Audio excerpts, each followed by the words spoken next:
नमस्कार, आप देख रहे हैं नवभारत समाचार। मैं हूं नेहा राठी। आइए देखते हैं आज की बड़ी खबर। फिलहाल के लिए इतना ही। देखते रहिए नवभारत समाचार। नमस्कार।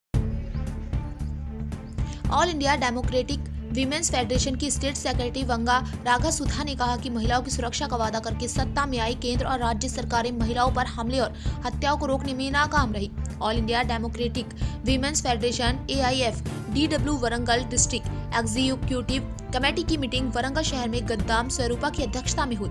मीटिंग में असंगम स्टेट सेक्रेटरी वंगा राघा सुधा, डिस्ट्रिक्ट लीडर के संध्या मालोत, पी ललित मर्था सुधा और अन्य लोग शामिल हुए। इस मौके पर बोलते हुए राघा सुधा ने कहा कि हम महिलाओं की सुरक्षा के लिए कमिटेड हैं और सरकार में आए और राज्य में आए बड़े लोग देश में महिलाओं के खिलाफ हिंसा को रोकने में नाकाम रहे। उन्होंने कहा कि वे महिलाओं के अधिकारों की सुरक्षा के लिए लड़ने के लिए तैयार हैं।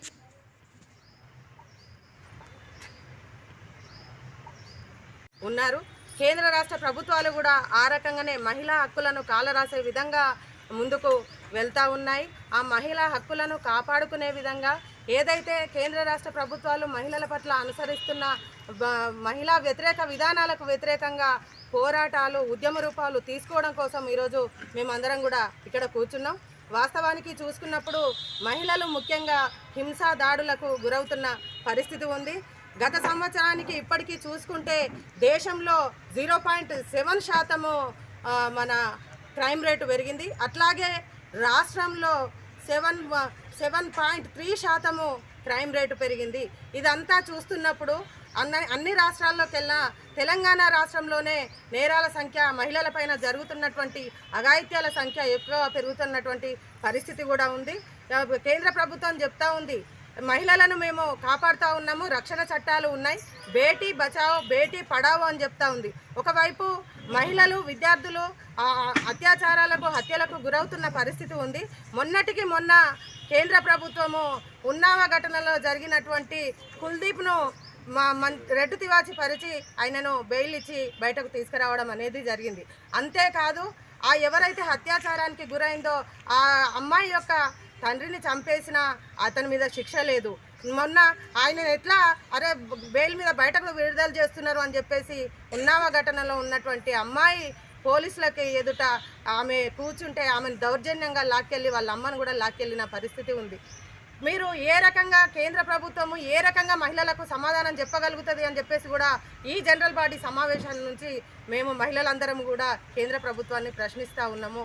మహిళ లేనిదే సమాజం లేదు, మహిళా రక్షణ లేనిదే సమాజ రక్షణ కూడా లేదు, మహిళే సమాజ అభివృద్ధికి, పురోగతికి కూడా కారణమైనటువంటి ఇలాంటి మహిళలను కాపాడుకోలేని కేంద్ర రాష్ట్ర ప్రభుత్వాలు చాతగాని ప్రభుత్వాలుగానే ఉంటాయి తప్ప చాతనయ్యే ప్రభుత్వాలు ఇవి ప్రజలకు ఏదో ఉరగబెడతారు అని చెప్పేసి కూడా మేము అనుకోవట్లేదు।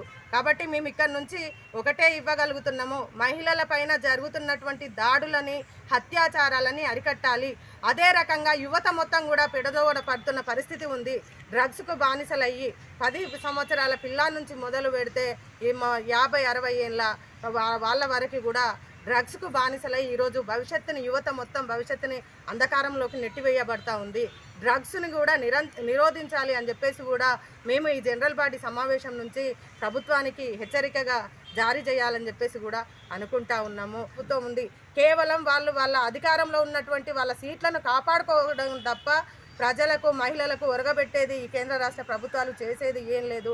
కాబట్టి మేము ఈ జనరల్ బాడీ సమావేశం నుంచి అనేక రకమైనటువంటి నిర్మాణ రూపాలను తీసుకొని, పోరాట రూపాలను తీసుకొని ముందుకు వెళ్తామని చెప్పేసి కూడా ఆందోళన పోరాటాలు కూడా కేంద్ర రాష్ట్ర ప్రభుత్వాలకు వ్యతిరేకంగా అఖిల భారత ప్రజాతంత్ర మహిళా సమైక్య వైపు నుంచి పోరాటాలు కూడా ఉధృతం చేస్తామని చెప్పేసి ప్రభుత్వాలను హెచ్చరిస్తున్నాం।